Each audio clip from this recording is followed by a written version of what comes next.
A high-speed train cuts through the Pyrenees. Around it, limestone cliffs, mist-covered peaks, and a silence that has swallowed more civilizations than most nations will ever see.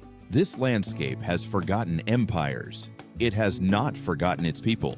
You are entering the Basque country. Euskara, a place that, by every measurable logic of history, should no longer exist. To understand why, you need to understand what happened to the rest of Europe. Around 5,000 years ago, a massive population movement began on the Pontic Steppe, the vast grasslands north of the Black Sea. These were the Bronze Age Indo-Europeans. They moved west in successive waves, carrying their languages, their livestock, their metallurgy, and their genetics across the entire continent. Within a few thousand years, they had fundamentally replaced or absorbed the populations of almost everywhere they reached. The languages spoken across Europe today, from English to Spanish to Russian to Greek, all descend from the tongue those migrants carried westward. Almost everywhere, not quite everywhere. In a corner of the continent, wedged between the Cantabrian Mountains and the Bay of Biscay, a population held on. They were already old when the migrations began. They had been in place for 10,000 years, since the end of the last ice age, when the Franco-Cantabrian Refugium, this narrow strip of habitable land along what is now the northern Spanish coast, had sheltered some of Europe's last hunter-gatherers through the worst of the glacial cold. When the ice retreated, they did not follow it north and disperse. They stayed, they farmed, they fished, they built. And when the Bronze Age migrations washed across the continent, the mountains and the sea held the line. Those people are the Basques. Genomic studies now confirm what historians long suspected. The Basques are the primary descendants of Neolithic hunter-gatherers who settled Europe more than 10,000 years ago. They carry genetic signatures that predate the Bronze Age migrations almost entirely. In the language of population genetics, they are an isolate, a population that absorbed remarkably little outside admixture across thousands of years of European prehistory. Their primary genetic marker is Haplogroup R1b-DF27. It is their fingerprint in the fossil record, and it separates them clearly from the surrounding populations of France and Spain, whose genetic profiles were substantially rewritten by the Bronze Age. But the most striking genetic anomaly is in their blood. The Basques carry the highest recorded frequency of Rh-negative blood on the planet. In some Basque regions, nearly 40% of the population is Rh-negative. The global average is around 15%. Most populations cluster in the single digits. No other group on Earth comes close to the Basque frequency. And despite decades of research, science has no consensus explanation for why. It is one of the few genuinely unexplained facts in modern human genetics. To the outside world, they are the Basques. But to themselves, they are the Euskaldunak. That word has a direct translation, the speakers of Euskara. Not the mountain people, not the ancient ones, not the survivors. The speakers. Their entire collective identity is organized around a single act. The act of speaking a language that has no known relatives anywhere on Earth. Euskara is a language isolate. It shares no vocabulary, no grammar, no structural logic with any other living or dead language that has ever been documented. The Indo-European family, which includes most of the world's major languages, is entirely foreign to it. The Semitic languages are foreign to it. The Turkic languages are foreign to it. Every attempt to find a linguistic cousin has failed. Euskara stands completely alone.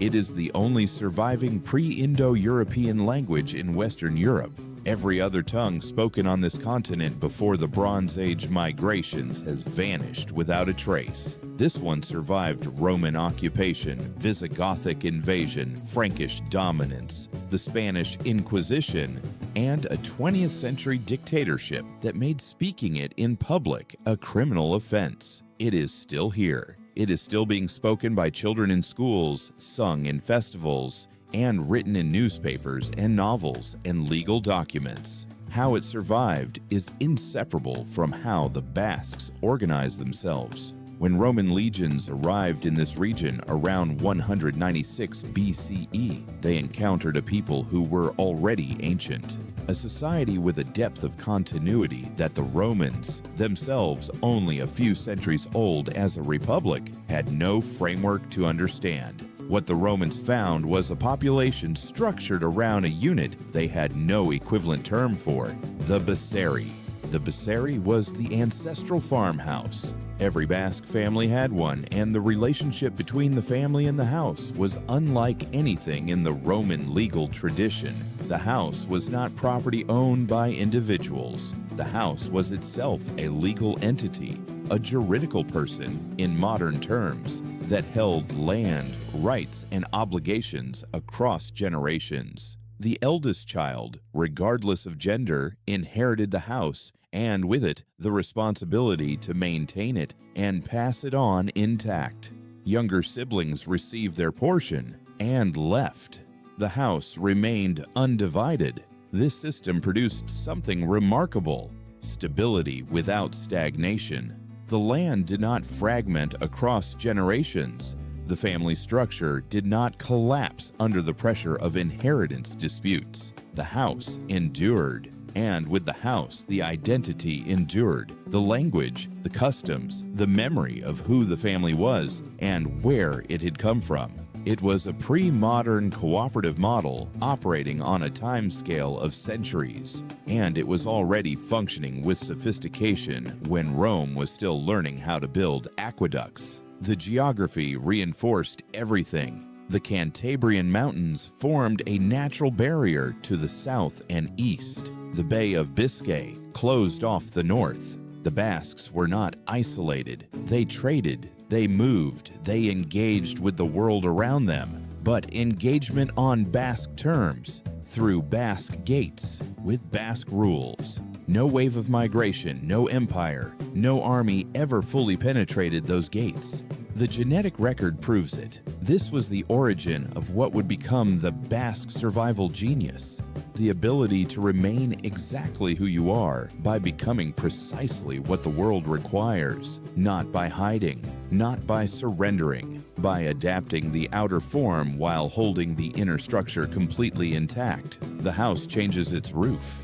The walls remain. The modern city of Bilbao sits at the mouth of the Nervion River, its skyline anchored by the titanium curves of the Guggenheim Museum, one of the most recognizable buildings on Earth. 40 years ago, that site was a derelict industrial shipyard. The transformation of Bilbao from post-industrial ruin to global cultural destination is one of the most studied cases of urban regeneration in modern history.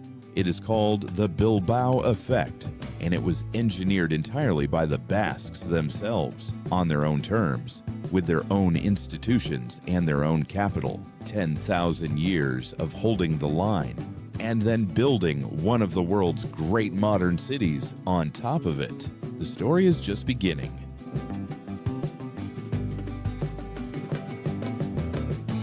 By the 16th century, the mountains were no longer enough. The world was expanding, not metaphorically, but literally. The known world was doubling in size, and the Basques, who had spent 10 millennia holding their ground, turned to face the ocean. The Bay of Biscay shifted from boundary to launchpad. The Basques became the Atlantic's first serious professional operators, not explorers in the romantic sense, not conquerors searching for glory, but working people with a specific technical skill set and the ships to deploy it across the open ocean. They made the Atlantic viable, and they did it quietly, without fanfare, long before the history books were paying attention. To understand why the Basques were positioned to do this, you need to understand what the Atlantic economy ran on before petroleum. It ran on whale oil. Whale oil lit the lamps of every European city. It lubricated the gears and axles of early industry. It waterproofed the rope and canvas that held the age of sail together. It was, without exaggeration, the most strategically important commodity in the pre-industrial world. Whoever controlled the supply of whale oil controlled the energy infrastructure of Western civilization. The Basques controlled it. Their shipyards, clustered along the coast of the Bay of Biscay, were the leading edge of naval technology in the Renaissance. They developed hull designs, deep, wide, extraordinarily robust, capable of surviving the full violence of North Atlantic crossings that would have destroyed the ships of other maritime nations. While Portuguese and Spanish explorers were cautiously working their way down African coastlines, Basque whalers were already operating in the open North Atlantic, following the whale migrations north and west into waters that had no name on any European map. They were doing this as a business. Every voyage was structured as a cooperative enterprise. Investors, crew, and captain sharing costs and profits according to a fixed contractual formula. The Baserri model applied to the sea. Collective investment, shared risk, communal return. No single owner, no single point of failure. A system that had kept one mountain people intact for 10 millennia was now driving the most advanced maritime operation in the world. The same decade that Basque whalers were pushing the frontier of Atlantic navigation, a Basque knight from a minor noble family in the province of Gipuzkoa was having a different kind of revelation. His name was Íñigo López de Loyola, known to history as Ignatius of Loyola. In 1521, he was badly wounded in battle at the siege of Pamplona. During a long convalescence with little to read but religious texts, he underwent a profound conversion. By 1540, he had founded the Society of Jesus, the Jesuits. What Loyola built was the Basque social architecture applied to global intellectual reach. The Jesuits were organized with the same collective discipline, the same insistence on shared obligation and distributed responsibility, the same elevation of the communal mission over the individual ego that had structured Basque society for millennia. Loyola did not name it as such. He probably did not think of it in those terms. But the pattern is unmistakable. The Jesuits became the most effective global intellectual network the Catholic Church had ever deployed. Within decades of their founding, they had missionaries in Japan, in China, in India, in the Americas, in Ethiopia, in the courts of emperors and sultans. They built schools and universities across every continent. They mapped coastlines and cataloged languages. They argued theology with Buddhist monks and Confucian scholars. They did not conquer by force. They embedded themselves in the intellectual life of every civilization they entered, and they stayed. This was the sacred synthesis, the Basque instinct for indispensability, operating at the scale of the entire known world. The same people who had made themselves indispensable to the Atlantic whale oil trade were now making themselves indispensable to the intellectual architecture of global Catholicism. Different arena, same logic. Become what the world needs. Stay exactly who you are. But perhaps the most extraordinary expression of Basque global reach in this period happened not in a palace or university, but on a cold, rocky shore on the far side of the Atlantic, in a place the Europeans had no name for yet. Long before any official European account of North America's discovery, Basque whalers had already established semi-permanent operations on the coast of Labrador and Newfoundland. Archaeological excavations at Red Bay in Labrador, now a UNESCO World Heritage Site, have uncovered a complete Basque whaling station dating to the 1550s and 1560s. The wreck of a Basque galleon, the San Juan, along with try-works for processing whale blubber, cooperage for storing the oil, and the graves of Basque sailors who died far from home and were buried in the Canadian earth. They were not occasional visitors. They were regulars. They came every season. They built structures. They buried their dead. And they made contact with the indigenous people of the region, the Mi'kmaq.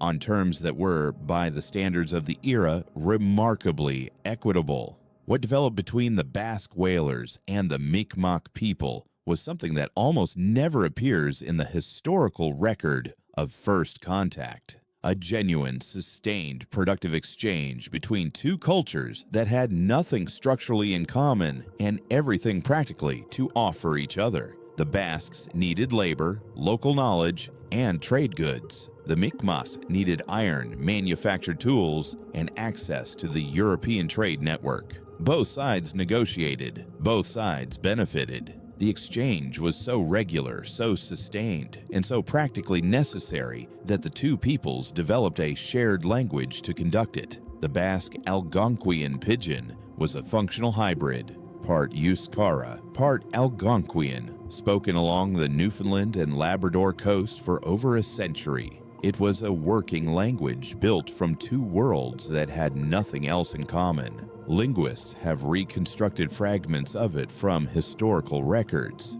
It is one of the most remarkable artifacts of early Atlantic contact, and almost no one knows it existed. The Basques were not building an empire. They were building a network. A century before England established Jamestown, a century before France planted a permanent flag in Canada, the Basques were already embedded in the local economy of the American coast, speaking a hybrid language with people who had been there for 10,000 years. The first Atlantic globalists were not sailing under the flags of Castile or Portugal or England. They were from the Pyrenees.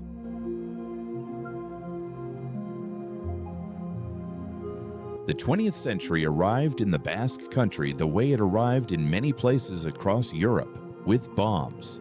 On the morning of the 26th of April, 1937, the market town of Guernica was destroyed in a coordinated aerial bombardment carried out by the Nazi German Condor Legion and the Italian fascist Aviazione Legionaria, operating in support of Francisco Franco's nationalist forces during the Spanish Civil War. Guernica was not a military installation. It had no strategic significance. It was a market town, and it was Monday, Market Day.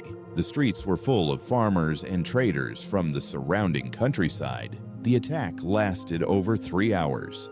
Wave after wave of aircraft dropped high explosive and incendiary bombs. The town burned. When it was over, Guernica had been reduced to rubble, and hundreds of civilians were dead. The objective was not strategic. It was cultural. Guernica was one of the symbolic centers of Basque identity, the site of the ancient oak tree beneath which the lords of Vizcaya had for centuries sworn to respect Basque laws and rights. Destroying it was a message.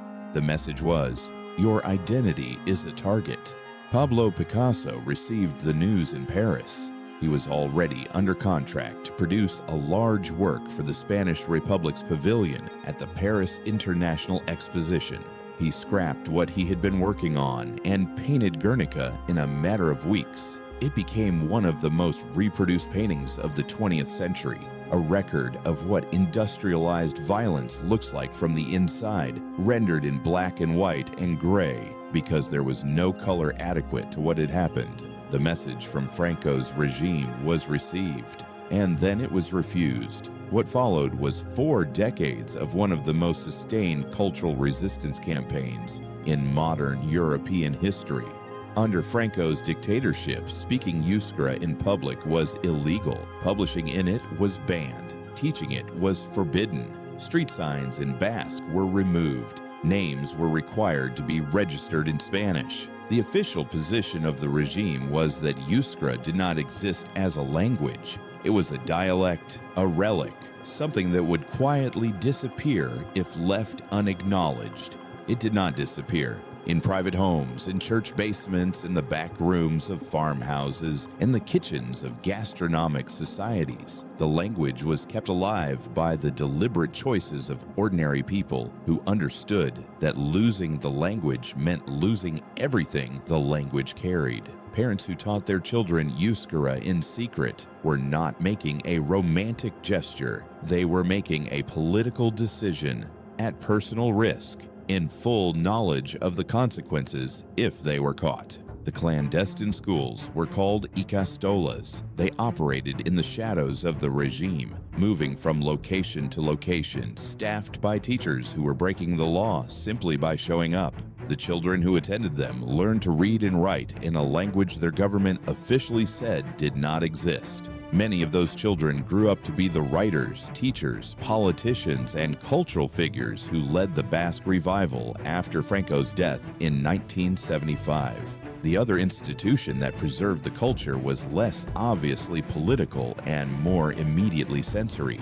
The Basque Gastronomic Society, the Tsoko, was a private eating club, members only, governed by its own internal rules, operating in its own space. Under Franco, these clubs became one of the last places where Euskara could be spoken freely, where traditional food could be prepared and shared without surveillance, where the culture could breathe. Recipes and resistance occupied the same table. This is what the Basques mean by the sensory record. Language is a container for identity. So is food. So is music. These are the things a state cannot fully confiscate because they live in the body, in the hands, in the memory of people who know how to make a particular dish or play a particular rhythm. You can ban the books. You cannot ban what people carry inside them. While the cultural resistance was keeping the language alive, a different kind of Basque institution was quietly demonstrating that the communal values of the Baserri could operate at industrial scale. In 1956, in the town of Mondragon in the province of Gipuzkoa, a Catholic priest named Jose Maria Arizmendiarrieta helped 5 of his former students open a small manufacturing workshop. They made paraffin heaters. The 5 workers owned the business equally, governed it collectively, and shared the profits according to a formula that rewarded labor over capital. The principle was not ideological experimentation. It was the Baserri model. The house belongs to everyone who lives and works in it. No one owns more than their share. The obligation runs both ways. That workshop became the Mondragon Corporation. Today, it is the world's largest worker-owned cooperative, a federated structure of over 100 cooperatives operating across manufacturing, finance, retail, and education, with more than 80,000 employee members and subsidiaries in over 100 countries. It owns one of Spain's largest supermarket chains, one of its leading industrial manufacturing groups, and a university whose degrees are designed to feed qualified workers directly back into the cooperative network. Mondragon is cited in business schools and economic policy debates across the world as living proof that worker ownership at scale is not a theoretical proposition. It has been functioning continuously since 1956, and it is built on principles the Basques have been running since the Bronze Age. The diaspora carried these values outward. The Basque community in Boise, Idaho, one of the largest outside the Basque country, has maintained its identity through 4 and 5 generations of American-born Basques who still speak fragments of Euskara, still cook the same dishes, still run the same festival calendar, still play pelota on the same fronton court their great-grandparents built. The identity did not dissolve in the American West. It adapted to it. The core logic held. And then there is the kitchen. San Sebastian holds more Michelin stars per capita than almost any city on Earth. The Basque culinary tradition, which began in the Texocos and the gastronomic societies of the Resistance era, became one of the most influential forces in global fine dining over the past 4 decades. Chefs trained in the Basque country now lead restaurants in cities across the world. The Basque kitchen is the culture's most visible living export, and it operates on the same principle as everything else in Basque history.